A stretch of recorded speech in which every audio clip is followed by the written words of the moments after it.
नमस्कार, good morning, सुप्रभात। Online class में सभी का स्वागत अभिनंदन है।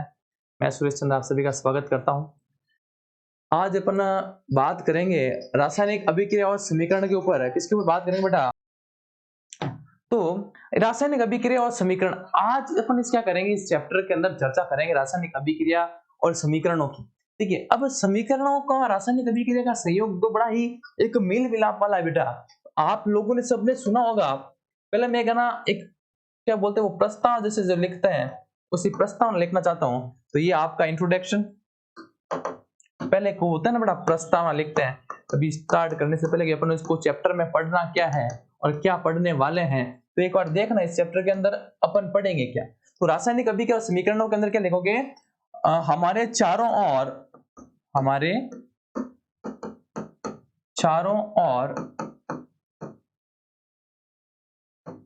अनेक प्रक्रम संपन्न होते हैं, जिसमें से कुछ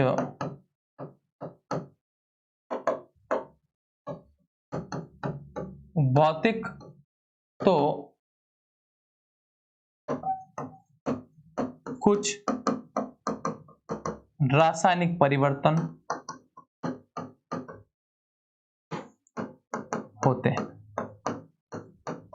अब आप सोच रहे हो सर कैसे, क्या आप ऐसे कैसे बता रहे हो? एग्जाम्पल सुन लो भाई, एग्जाम्पल सुनोगे तब मजा आएगा।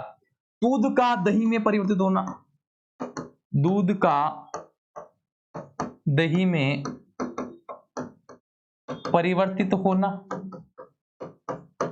एक प्रकार का क्या है? रासायनिक। सुनना, लोहे पर जंग लगना, दो भाई साहब। ठीक है, घड़ी के सेल का खत्म होना, सेल का बंद होना। खत्म तो अब क्या है, अपन नॉर्मल लैंग्वेज में बोलते हैं ना। घड़ी के सेल का बंद होना,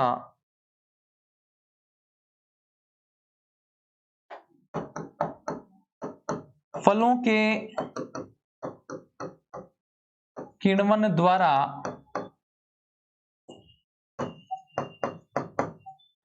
शराब का निर्माण होना, फलों के किण्वन द्वारा शराब का निर्माण होना। और भी ये देखना बेटा,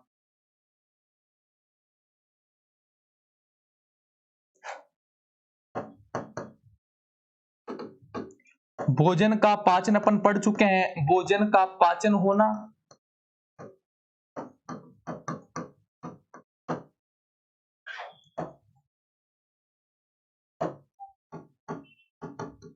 अवशोषित भोजन का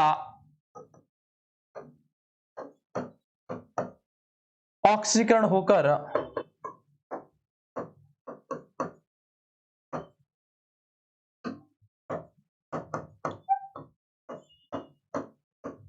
ऊर्जा प्राप्त होना,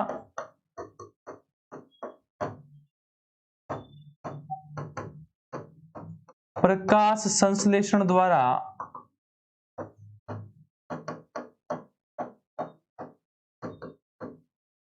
भोजन निर्माण होना। और कितने एग्जांपल बताएं आप, कितने गिनाऊं?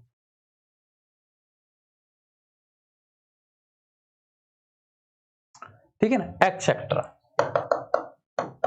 अब आप सोच रहे हो सर इतने सारे एग्जांपल केवल किसके रासायनिक अभिक्रिया? तो सुनना मेरी बात को। जब आप अब एक सुनना सर, आपने सर भौतिक भी बोला। भौतिक का मतलब क्या होता है? यदि किसी व्यक्ति के फिजिकल कैरेक्टर के अंदर अगर चेंज आता है तो वो कहलाता है भौतिक परिवर्तन। यदि किसी उसके रासायनिक सूत्र के अंदर परिवर्तन आता है तो वो कहलाता है रासायनिक परिवर्तन। पर एक बात है ना, भौतिक परिवर्तन होगा तो कुछ अंश के अंदर रासायनिक अभिक्रिया उसके अंदर होगी। मतलब कुल मिलाकर अगर बात करें अपने आसपास की और प्रक्रम के अंदर हमेशा रासायनिक परिवर्तन होते रहते हैं। उन रासायनिक परिवर्तन को अपन किसे दर्शाते हैं? रासायनिक अभिक्रिया को। तो इसके अंदर यहाँ पे लिखोगे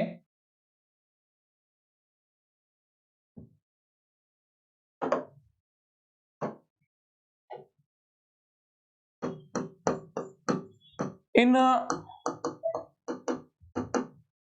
रासायनिक परिवर्तनों को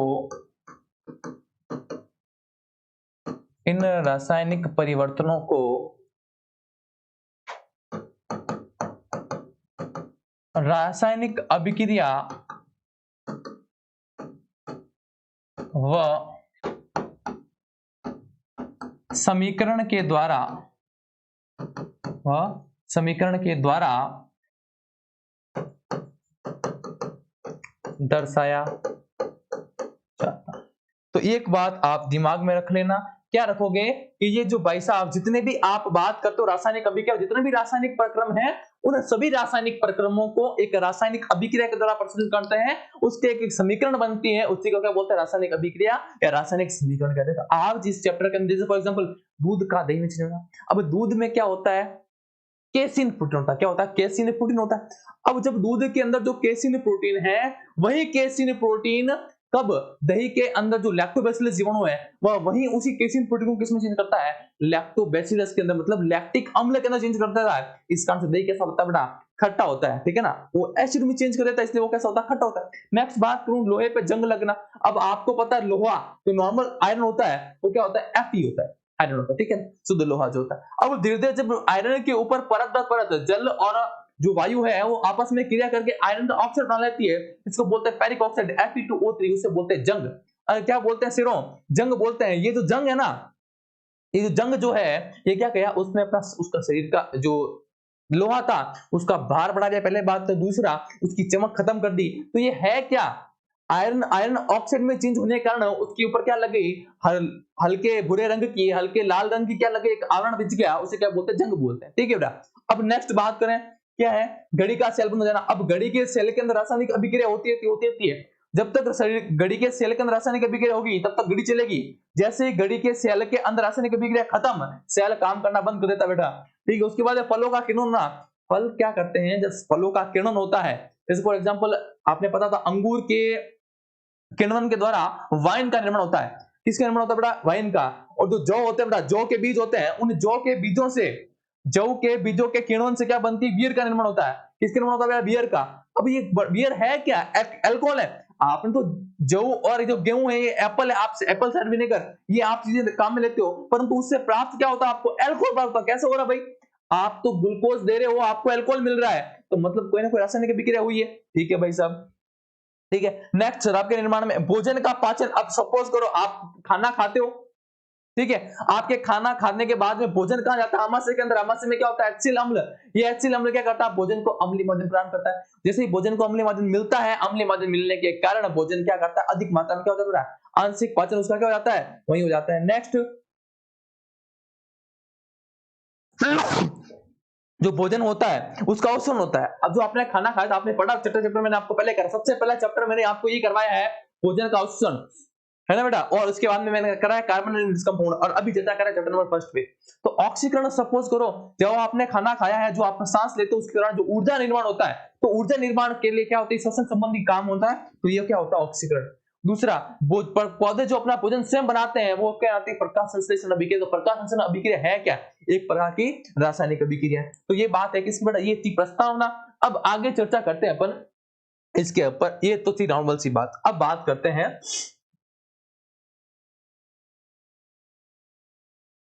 उदाहरणों की। उदाहरण,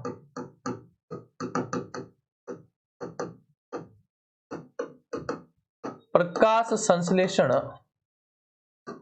की रासायनिक अभिक्रिया क्या है, प्रकाश संश्लेषण की रासायनिक अभिक्रिया। अब प्रकाश संश्लेषण की रासायनिक अभिक्रिया के अंदर क्या करते हैं, जब 6 CO2 और 12 जल के अणु आपस में कब, सूर्य की प्रकाश की उपस्थिति में, सूर्य का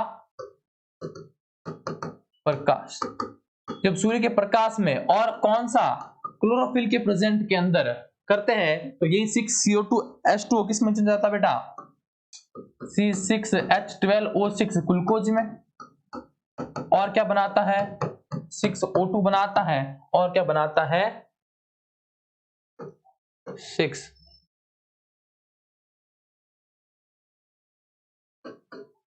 2H2 बनाता है।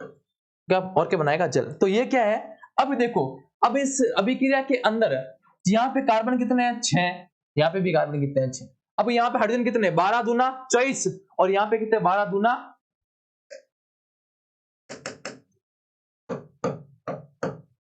आया समझ। तो ऐसे अभिक्रिया के अंदर अब देखो ये वाला सारे के सारे क्या कहलाएंगे, ये सारे के सारे क्या कहलाएंगे, अभिक्रिया के एक तरफ वाले कहलाते हैं क्रिया कारक। मैं आपको सब साथ में पढ़ाऊंगा कि किताब के अकॉर्डिंग नहीं पढ़ाऊंगा बेटा, ये सारे के सारे क्या कहलाएंगे, क्रिया कारक कहलाएंगे। अरे क्या कहलाएंगे, ये सारे के सारे क्या कहलाएंगे, क्रिया कारक कहलाएंगे। और ये सारे के सारे क्या कहलाएंगे, उत्पाद कहलाएंगे। ये है अगर क्रिया कारक, ये अगर क्रिया कारक है तो ये वाला क्या कहलाएंगे, उत्पाद कहलाएंगे। तो इस अभिक्रिया के अंदर ये 6H2 CO2 12 H2O मिलके क्या बनाते हैं, ग्लूकोज, ऑक्सीजन और जल बनाते हैं। तो ये एक प्रकार की क्या है, रासायनिक अभिक्रिया। और ये एक प्रकार की है क्या बेटा, ये एक प्रकार की रासायनिक अभिक्रिया है, इस बात को ध्यान रख लेना। अरे को दिक्कत है क्या, इस अभिक्रिया को बोलते हैं प्रकाश संश्लेषण रासायनिक अभिक्रिया। और ये अभिक्रिया है किसकी, प्रकाश संश्लेषण की रासायनिक अभिक्रिया। किसकी है बेटा, फोटोसिंथेसिस की। किसकी है सिरो, प्रकाश संश्लेषण की रासायनिक अभिक्रिया है, इस बात का अवश्य ध्यान रखें।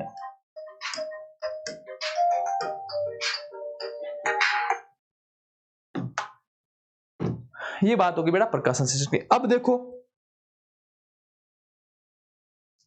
जैसे एक एग्जांपल, एक उदाहरण और देखना,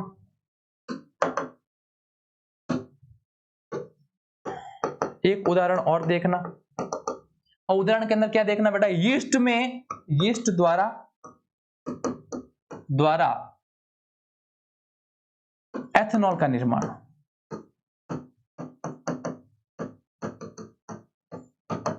अब क्या होता है, जो ग्लूकोज होता है,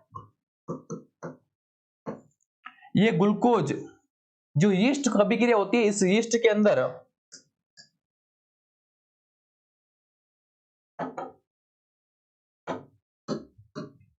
जैसे ये आपका ग्लूकोज है C6H12O6, ये ग्लूकोज जो यीस्ट होता है किसके परिस्थिति में, यीस्ट, यीस्ट का मतलब किण्वन के द्वारा, किसके द्वारा, किण्वन के द्वारा यही ग्लूकोज किस में चेंज आता है, C2H5OH, किसमें चेंज हो गया बेटा, एथेनॉल के अंदर, C2H6, और क्या बनेगी बेटा, CO2 बनेगी। क्या बनेगी बेटा, CO2 के अंदर। तो अब यहां से इस रिएक्शन को बैलेंस करना है। पहले देखो अब इसमें ये वाला क्या कहलाएगा,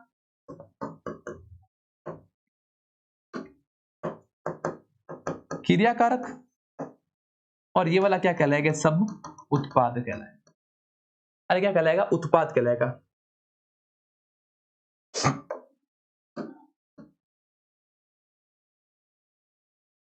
अब देखो यहाँ पे ऑक्सीजन के अणु कितने हैं, 6, यहाँ पे कितने हैं, 2, और यहाँ पे कितना 1, तो मतलब कितने हो गए, टोटल 3 हो गए। अगर सपोज मैं यहाँ पे कितने कर दूं, 2C2H5, तो 2 3 दूनी 4, 5 दूनी 10, 1 11, 5 और 6, ये लो, ये रिएक्शन हो गई बेटा बैलेंस। ये रिएक्शन क्या हो गई बेटा, बैलेंस हो गई। तो ये इसका उदाहरण हो गया बेटा, यीस्ट का उदाहरण होगा। अब इसमें ये जो C2H5OH है, इस C2H5 को आप क्या बोलते हो, ये जो आपका C2H5 है,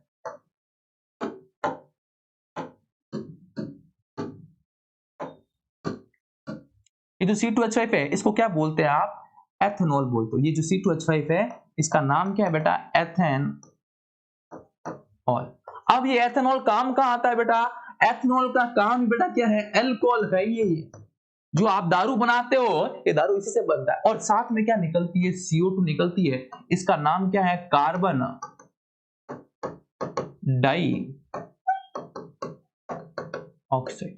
तो इस बात का ध्यान रखें। तो आपको प्रकाश संश्लेषण की रासायनिक अभिक्रिया हो, चाहे यीस्ट से द्वारा एथेनॉल बनाना हो, क्या करना हो, यीस्ट से एथेनॉल का निर्माण करना हो, दोनों केस के अंदर आपको सभी में क्या देखनी पड़ेगी, आपको रासायनिक अभिक्रिया देखने मिलेगी। तो इस पूरे चैप्टर के अंदर, इस पूरे चैप्टर के अंदर, अध्याय के अंदर अपन सबकी सब क्या देखेंगे, रासायनिक अभिक्रियाओं के ऊपर चर्चा करेंगे। और शुरू से लेके अंत तक अपन एक एक पॉइंट को, कैसे रासायनिक अभिक्रिया को संतुलित करते हैं, किस प्रकार से रासायनिक अभिक्रिया में क्रियाकारक कैसा होता है, उत्पाद कैसा होता है, इन सभी के ऊपर चर्चा करेंगे अपन एक एक करके। अरे यहां तक कोई दिक्कत क्या बेटा, तो पहली बात तो ये हो गई इंट्रोडक्शन की, इसके बाद में अपने दो उदाहरण दे दिए। अब बात करते हैं अपन किसकी बेटा, अब बात करते हैं इसके बाद की।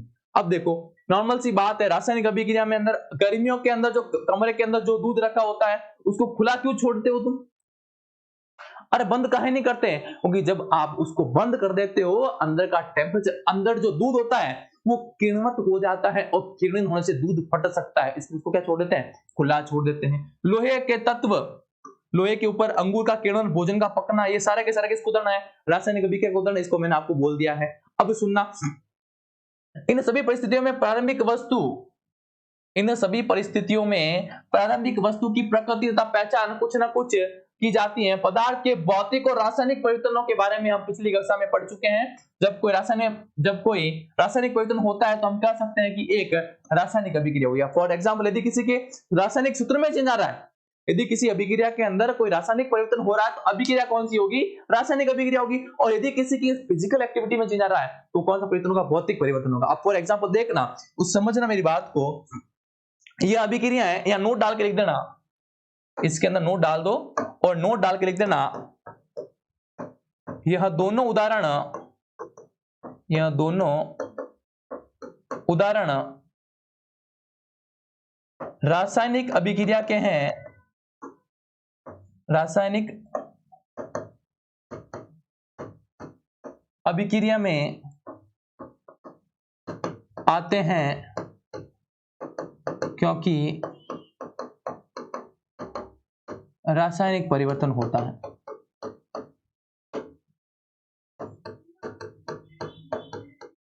अब इसके अंदर एक एग्जांपल मैं आपको समझा रहा हूं, देखना समझना है ना बेटा। क्या है, जैसे फॉर एग्जांपल एक आपके पास में H2O, ये है सॉलिड, एक आपके पास में H2O वो है लिक्विड, और एक आपके पास में H2O वो है गैस। अब क्या है, अब H2O जब सॉलिड होता है उसको अपन क्या बोलते हैं, लो भाई साहब बर्फ बोलते हैं। जब लिक्विड होता है तब उसको क्या बोलते हैं, जल बोलते हैं। जब यही जल गैस के फॉर्म में होता है तब इसको क्या बोलते हैं, वाष्प बोलते हैं। अरे बोलते कि नहीं बोलते हैं? जी भाई साहब बोलते हैं। अब देखो, जब आप जल को, जब क्या करते हो, जब आप बर्फ को गर्म करते हो, क्या करते हो, गर्म करते हो, तब वो किस में चला जाता है, जल के अंदर। जब आप जल को गर्म करते हो, क्या करते हो, गर्म करते हो, तब वो किस में चला जाता है, वाष्प के अंदर। ठीक, अब उसी वाष्प को तुम क्या करते हो, ठंडा करते हो, क्या करते हो, जब उसी वाष्प को आप क्या करते हो, ठंडा करते हो, तब ये वाष्प ठंडा होकर क्या बनाता है, जल बनाता है। और यही वाष्प को अगर आप और अधिक ठंडा कर, जल को और अधिक ठंडा करते हो, क्या करते हो, और ठंडा करते हो, तो वो किस में जाता है, बर्फ के अंदर। तो इस सभी केस के अंदर देखा, बर्फ, जल और वाष्प। बर्फ से, बर्फ कैसा होता है, अरे भाई बर्फ कैसा होता है, ठोस होता है भाई साहब। जल कैसा होता है कि साहब द्रव होता है साहब। और वाष्प कैसा होता है कि जी सर गैस होता है सर। अरे कैसा होता है, गैस होता है। अब ठोस, द्रव, एस, ठोस, द्रव और गैस, ठोस कठोर, द्रव पानी जैसा, गैस हवा के अंदर, सभी की स्थिति, भौतिक स्थिति क्या अलग अलग है। तो ये जो परिवर्तन होगा ये किसके अंदर आएगा, अरे ये जो उदाहरण है आपका, ये जो उदाहरण है, ये उदाहरण किसके अंदर आएगा बेटा, भौतिक परिवर्तन के अंदर आएगा। तो यहां पे आप नोट डालिए, क्या लिखोगे, यहां पे आप नोट डालिए क्या लिखोगे कि उपरोक्त अभिक्रिया में, अब आप इसके अंदर आपने एक नोट चीज की बात कि इसमें देखो, बर्फ है तब भी फॉर्मूला क्या है, H2O, जल है तब भी फॉर्मूला क्या है, H2O, और वाष्प है तब भी फॉर्मूला क्या है, H2O। तीनों ही केस के अंदर फॉर्मूला इसका क्या है, H2O ही है। मतलब कहने का मतलब है रासायनिक सूत्र में कोई परिवर्तन नहीं हुआ। अगर रासायनिक सूत्र में कोई परिवर्तन नहीं हुआ, इसका मतलब क्या हो गया आपके सामने, इसके सामने आपका मतलब एकदम सिद्ध हो चुका है कि ये अभिक्रिया जो है इसमें रासायनिक परिवर्तन नहीं हुआ है, केवल और केवल कौन सा परिवर्तन हुआ है, भौतिक परिवर्तन हुआ है। अगर भौतिक परिवर्तन हुआ तो ये क्या कहलाएगी, भौतिक रासायनिक परिवर्तन, भौतिक परिवर्तन कहलाएगा। ठीक बेटा, ये रासायनिक परिवर्तन नहीं कहलाएगा क्योंकि इसके अणुओं की संख्या क्या है, समान। तो क्या लिखोगे, उपरोक्त अभिक्रिया में केवल भौतिक अवस्था में परिवर्तन हुआ है, अतः हुआ है, इनका रासायनिक सूत्र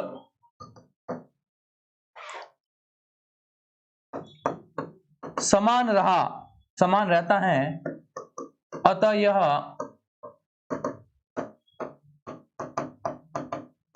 रासायनिक अभिक्रिया नहीं है। तो ये रासायनिक अभिक्रिया नहीं है। ये बात आप गांठ मान लेना, आप पोटली के जैसे बेटा, एकदम पोटली के माफिक इस बात को दिमाग में डाल देना। जब किसी के अंदर भौतिक परिवर्तन होगा, उसके साइज के अंदर, उसकी आकार आकृति आयतन के अंदर का परिवर्तन हो रहा है, तो वो परिवर्तन किसके अंदर आएगा? भौतिक परिवर्तन के अंदर आएगा। और वो का वो आकार आयतन में परिवर्तन ना होके यदि उसके रासायनिक सूत्रों के अंदर या किसी अणु या परमाणु के अंदर का चेंज आ रहा है, तो वो परिवर्तन कैसा कहलाएगा बेटा? रासायनिक परिवर्तन आ रहा है। तो इसकी एक परिभाषा लिखवा रहा हूं, उस परिभाषा को आराम से लिख ले बेटा, ठीक है। उसको क्या लिखोगे? नाउ करके लिखवा रहा हूं, क्या लिखोगे? जब किसी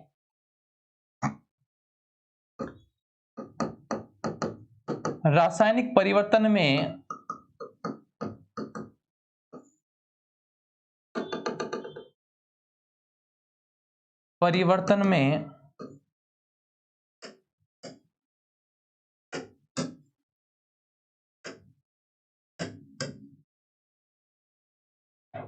जब किसी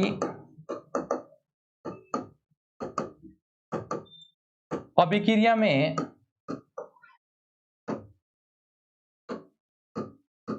केवल भौतिक अवस्था, एग्जाम्पल लिख रहा हूं, जैसे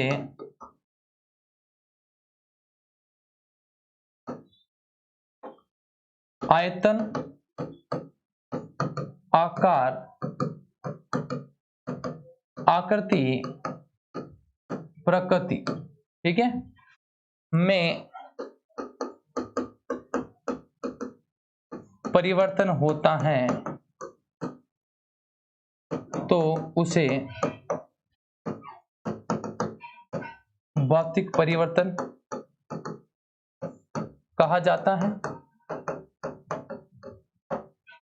और नाउ करके उसी के आगे एक बात लिखोगे, क्या लिखोगे? जब किसी अभिक्रिया में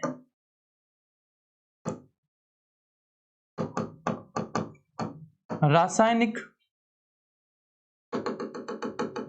अवस्था में अणु परमाणु की संख्या व सूत्र में परिवर्तन हो जाता है, तो उसे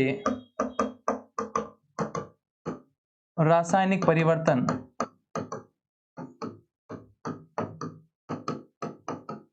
कहा जाता है। इसे क्या कहते हैं? रासायनिक परिवर्तन। और उसका एग्जाम्पल आपके सामने लिखवा रहा हूं, क्या है देखना। उसका एग्जाम्पल क्या है? जैसे फॉर एग्जाम्पल आपके पास में कैल्शियम है, अरे क्या है? कैल्शियम है, और इस कैल्शियम को आप किसके अंदर मिलाते हो? जल के अंदर मिलाते हो। किसके अंदर मिलाते हो? जल के अंदर मिलाते हो। तब ये कैल्शियम क्या करता है? कैल्शियम हाइड्रोक्साइड बनाता है। क्या बनाता है? CaOH2, ठीक है, और साथ में क्या देता है बेटा? Hydrogen gas. तो ये जो देखो, अभी कैल्शियम था 2H2 था, ये कैल्शियम 2H2 किसमें चेंज होगा? CaOH और H2 के अंदर। तो ये जो अभिक्रिया है आपकी, ये अभिक्रिया किसके अंदर आ जाएगी बेटा? रासायनिक परिवर्तन के अंदर आएगी। किसके अंदर आएगी बेटा? रासायनिक अभिक्रिया के अंदर आएगी। इस बात को आप ध्यान में अवश्य रखें। ये हो गई बात किसकी बेटा? अपने इसकी। तो ये हो गया अपना भौतिक और रासायनिक परिवर्तन के अंदर डिफरेंस, के भौतिक परिवर्तन क्या होता है और रासायनिक परिवर्तन क्या होता है। तो एक बार वापस समझा रहा हूं, समझना, बातों को समझने का प्रयास करना बेटा।